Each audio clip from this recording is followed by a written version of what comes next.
Data আর আলু দিয়ে মাছ রান্না করব। আসসালামু আলাইকুম, কেমন আছেন সবাই? আশা করি ভালো আছেন। আলহামদুলিল্লাহ আমিও ভালো আছি। আজকে আমি ডাটা আর আলু দিয়ে মাছ রান্না করব।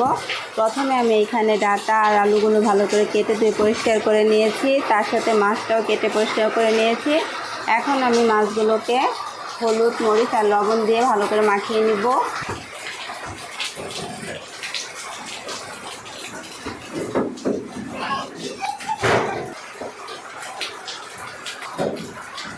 হাত দিয়ে আমি ভালো করে মাছের টুকরোগুলো হলুদ আর মরিচ দিয়ে মাখিয়ে নিব।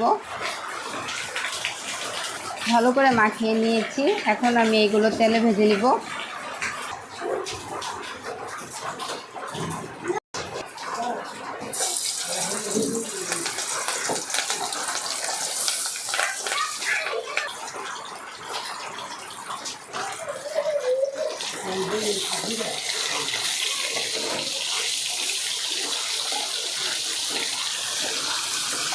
মাছগুলো ভাজা হয়ে গিয়েছে, এখন আমি একটা বাটিতে তুলে নিব।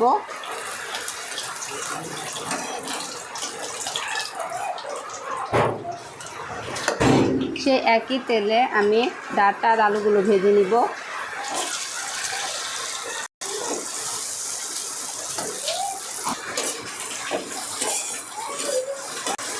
এখন আমি একে একে সব মশলাগুলো দিয়ে দিব। মরিচের গুঁড়া, হলুদের গুঁড়া, পেঁয়াজ বাটা, রসুন বাটা, জিরা বাটা আর দেন লবণ। অল্প একটু পানি দিয়ে ডাটাগুলো আমি ভালো করে কষিয়ে নিব।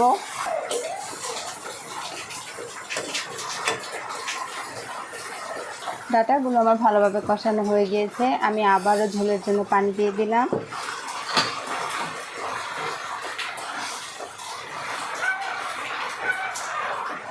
মাছগুলো দিয়ে দিব।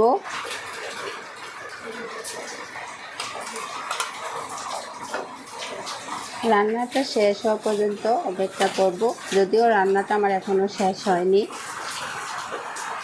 রান্নাটা আমার হয়ে গিয়েছে, এখন আমি চুলাটা অফ করে দিয়ে নামিয়ে নিব।